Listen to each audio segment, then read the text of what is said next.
A Madeira foi durante muitos anos considerada o cofre nacional da poupança dos imigrantes. Era a região do país com o maior volume de remessas. Analisemos a evolução dos depósitos a partir de 1990.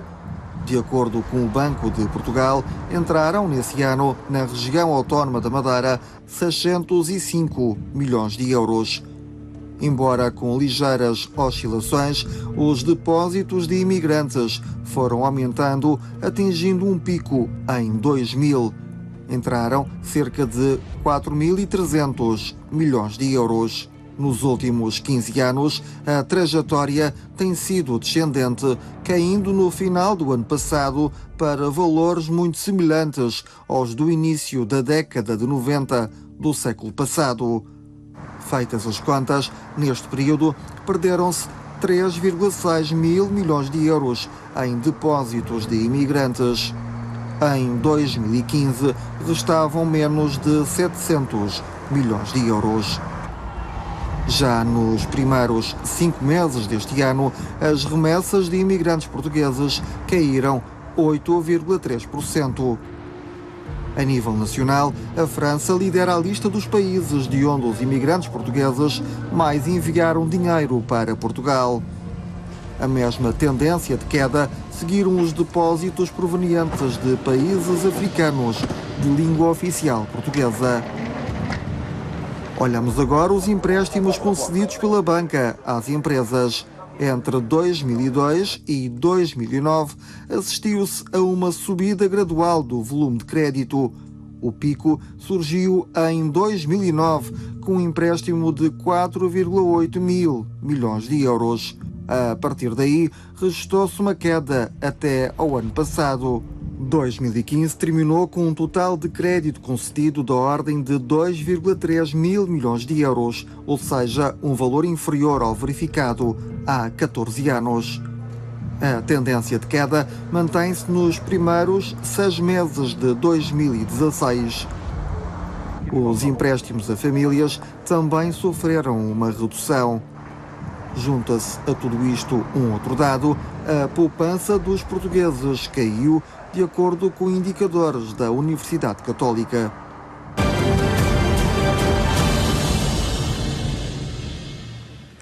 O crédito mal parado das famílias madeirenses atingia em junho deste ano os 195 milhões de euros, mais 18 milhões de euros do que no mês de março.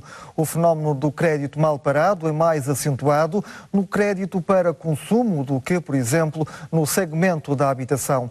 Para nos ajudar a analisar os dados do Banco de Portugal, é nosso convidado do Aldeia Global, o economista e ex-diretor bancário Ivo Correia, a quem agradeço a presença. Antes de mais, que razões, que motivos terão levado a esta redução do número de depósitos de imigrantes madeirenses? Boa noite aos telespectadores. São várias razões que justificam esta redução das transferências e das remessas, não é? Há fatores externos e fatores internos que nos últimos anos têm vindo a fazer que a redução seja muito acentuada, e eu creio que nos próximos 2 anos ainda iremos ter um agravamento dessa mesma situação. Obviamente, externamente, temos a ver as razões da crise internacional há alguns anos e particularmente em alguns países da nossa origem de imigração, em particular da Venezuela, da África do Sul e do Reino Unido há alguns anos atrás, que está ultrapassado hoje pelo Reino Unido, mas pela Venezuela a situação agravou-se e, portanto, tem contribuído muito para que a redução ainda seja mais acentuada nos próximos anos. Não? É muito difícil neste momento fazer chegar dinheiro da Venezuela a Portugal?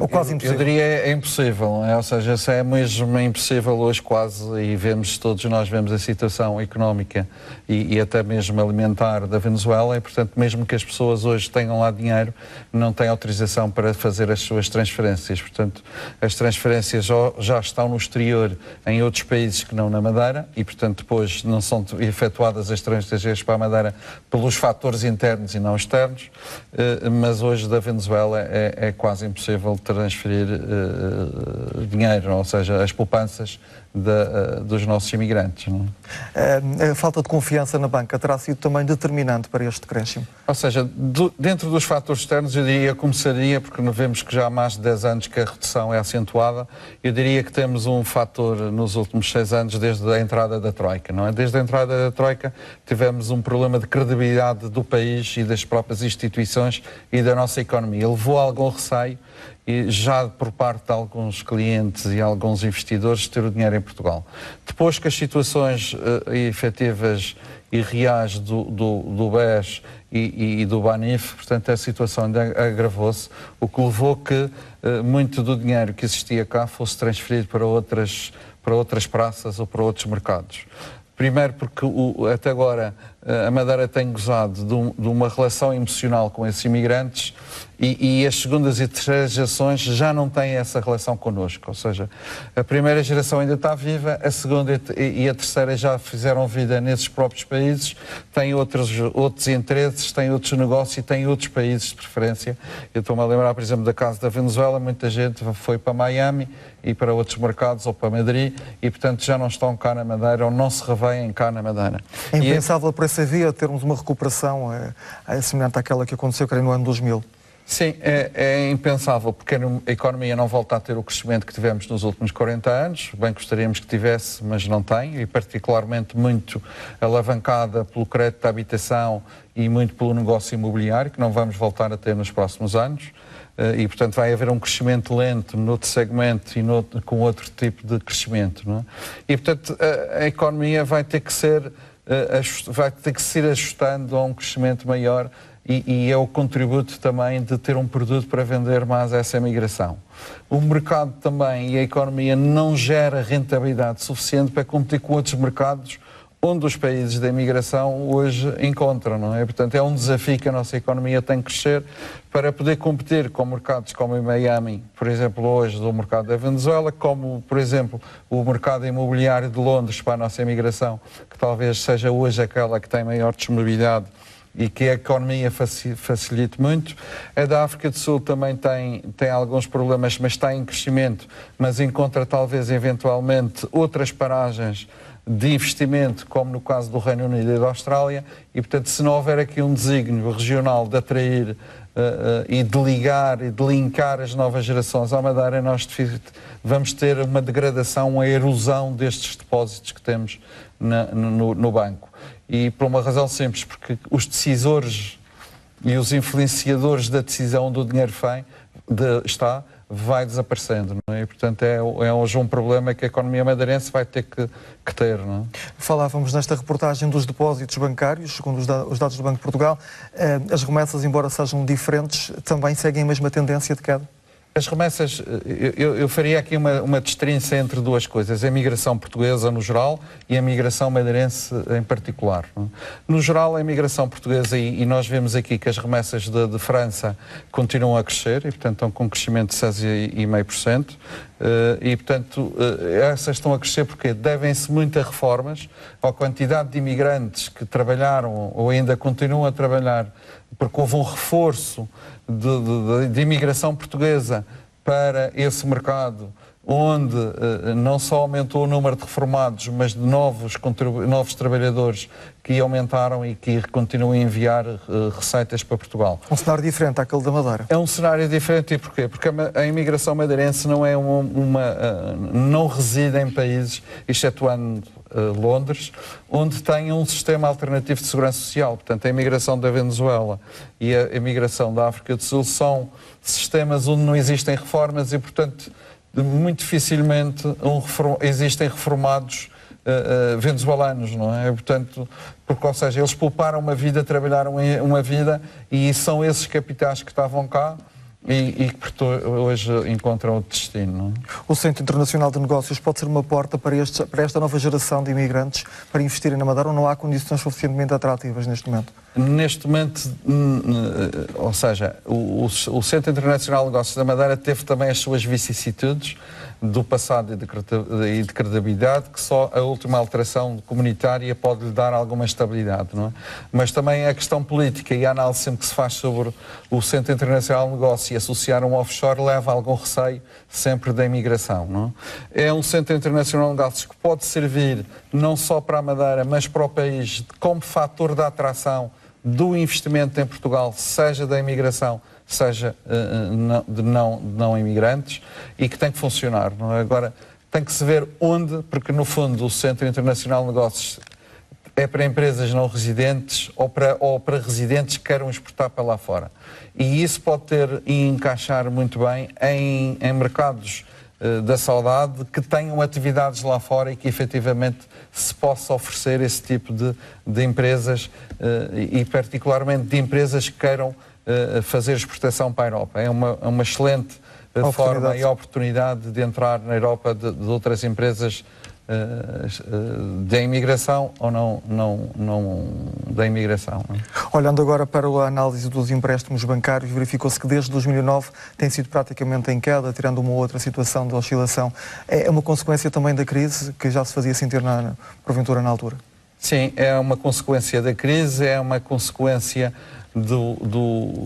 da mudança de ciclo económico. Eu acho que estamos a mudar e esta crise vai trazer uma alteração de ciclo económico e particularmente de expectativas de crescimentos futuros, não é? Ou seja, eu acho que dificilmente nos próximos anos vamos ter crescimentos dos dígitos como tivemos no passado, não é? Ou quase dos dígitos. E, portanto, hoje a economia vai ser muito lenta em alguns setores.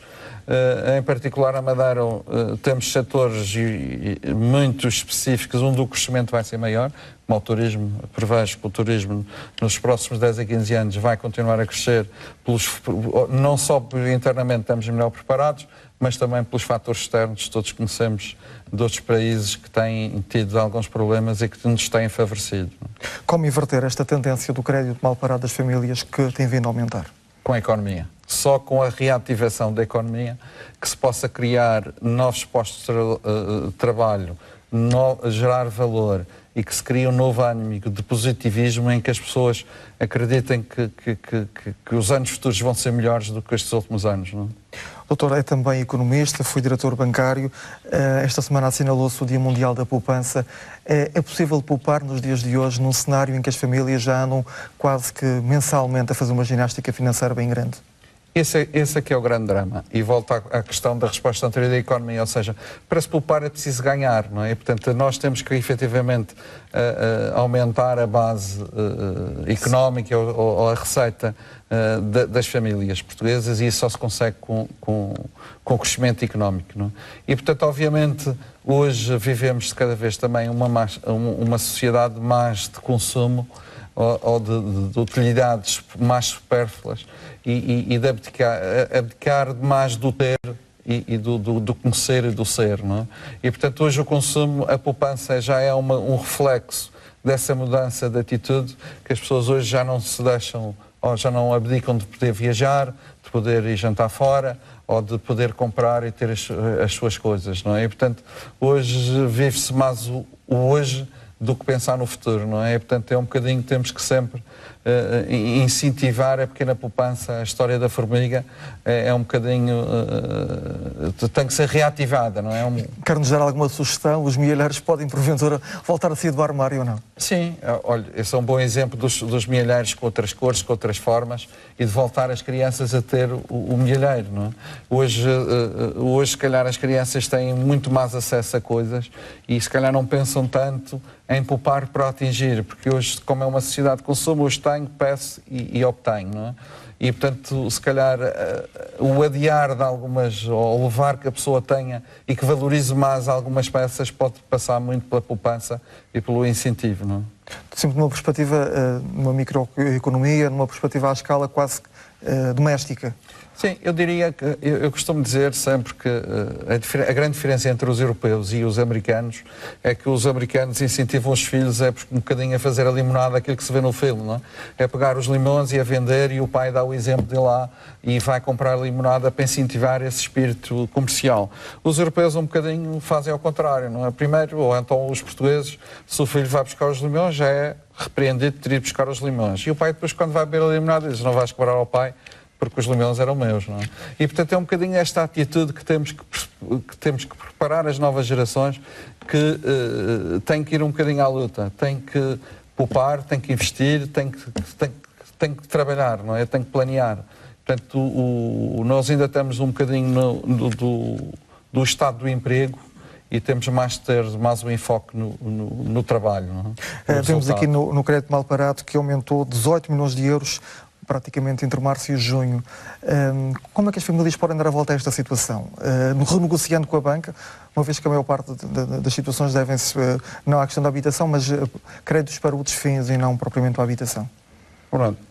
Podemos ver aí que o crédito mal parado não cresceu no essencial que é da casa, não é? Cresceu em outros bens de consumo, um bocadinho pelo impulso consumista e do usar, sem se pensar que depois pode haver alguma alteração familiar ou alguma situação de desemprego, uma situação inesperada. Portanto, andou-se estes últimos anos um bocadinho no crédito, no risco máximo, sempre dando coisas por garantidas que não o sendo, não é? E essas são as situações onde os imprevistos mais acontecem, e é por essa razão que o crédito mal parado aí também se verifica e é mais acentuado no crédito ao consumo, não é? A construção civil seria um bom motor para reativar tudo isto? A construção tem que ser um dos pilares da dinamização económica, não é? Agora tem que se pensar onde, em quê e que continuidade vai ter, não é? Porque também nós não temos muito mais obras para fazer e há que haver aqui uma reformulação das atividades profissionais e a complementaridade com outras atividades também profissionais. Não é? Até que ponto é que a banca teria aqui um papel importante, voltando um pouco também ao início da questão das remessas, dos depósitos, incentivando por via dos juros, por outros incentivos, há essa possibilidade de acontecer? Sim, é possível. Hoje a banca é um bocadinho quase monopolista no sentido da legislação, do cumprimento, e são grandes máquinas que por vezes tornam-se difícil o diálogo e a percepção de compreensão do mercado, não é? Se nós formos ver, os grandes bancos hoje são quase todos dirigidos por multinacionais, quase que o poder de decisão nem em Portugal está, e portanto há muitas linhas orientadoras e quase que as estruturas locais perdem a ação ou quase são pouco escutadas e têm pouca intervenção no processo decisório. E esse é o grande problema hoje da banca, a meu ver, que são pouco standardizadas, porque têm que ganhar massa crítica, porque as margens são cada vez mais estreitas, mas depois são pouco intervenientes localmente para a compreensão das diferentes situações, não é? Dizia-me inicialmente que a tendência para piorar no próximo ano. Porquê e quais são as alternativas? Alternativas. É sempre difícil encontrar alternativas se não encontrar varinhas mágicas a cada momento, não é? Mas a tendência é piorar não em termos económicos, falava um bocadinho mais da imigração, porque a Venezuela vai levar algum tempo e mesmo que a situação se resolva, eu creio que os nossos imigrantes vão mais investir lá para recuperar o que já perderam ou alguma situação que têm do que rapidamente deslocar lá. Portanto, é uma situação particularmente da Venezuela que acho que não se vai ter grandes recursos nos próximos anos por isso, não é? Se for preciso, é um país que tudo precisa ser feito. É um país que vai precisar de muito investimento na recuperação económica e a imigração madeirense está lá muito instalada nos diferentes setores dos transportes, dos supermercados, dos restaurantes e, portanto, esse investimento de aproveitar o novo ciclo, eu penso que vão mais investir lá do que cá, não é? E, portanto, essa redução e alguma saída dos capitais cá vão se verificar, não é? A saída do Reino Unido na União Europeia, que impacto é que terá em tudo isto? A saída do Reino Unido, portanto, vamos ver, para a nossa economia, ou para a economia dos nossos imigrantes na transferência das remessas pode ter algum impacto, mas vamos lá ver, hoje quem compra em Londres, e particularmente falo de Londres, não são os europeus, são os asiáticos, são os chineses, são os indianos, e portanto grande parte da economia não depende da Europa, mas depende de outros mercados, não é? A valorização imobiliária que foi feita sempre muito por países chineses, portanto, há universidades em Inglaterra que têm mais de 10 mil estudantes, portanto, hoje o negócio de estudar o inglês e de estar lá numa universidade é um negócio muito rentável para a educação e, portanto, que esse negócio nunca se vai perder. Portanto, a ideia dos vistos gold, da facilidade. Londres é um bocadinho um mercado, eu diria que é quase, com a credibilidade da banca, as pessoas preferem ter um apartamento num sítio, é quase em vez de ter um cofre na Suíça, preferem ter uma propriedade imobiliária no Reino Unido. Não é? A valorização é mais ou menos a mesma, mas sabem que está seguro. Investir na Madeira para se vir no ramo imobiliário compensa? Compensa, depende do mercado. Não é? Obviamente temos que procurar sempre investimentos rentáveis a quem valoriza a nossa especificidade, mais do que pensar isto do que deveria ser, o que é que nós temos que podemos valorizar. Não é? E, portanto, por exemplo, para o mercado inglês, eu acho que é um mercado imobiliário que pode crescer aí. Porquê? Porque o inglês não é aquele que investe em propriedade da Inglaterra, mas sim vende a sua e vai investir num país fora onde possa ter uma reforma mais quente, mais segura e mais tranquila, não é? E, portanto, acho que é uma das grandes oportunidades para o mercado imobiliário da Madeira, é o mercado inglês. Não é? Muito obrigado, Dr. Ivo Correia, por ter vindo ao Aldeia Global explicar um pouco os números do Banco de Portugal em relação aos empréstimos e também aos depósitos de imigrantes madeirenses.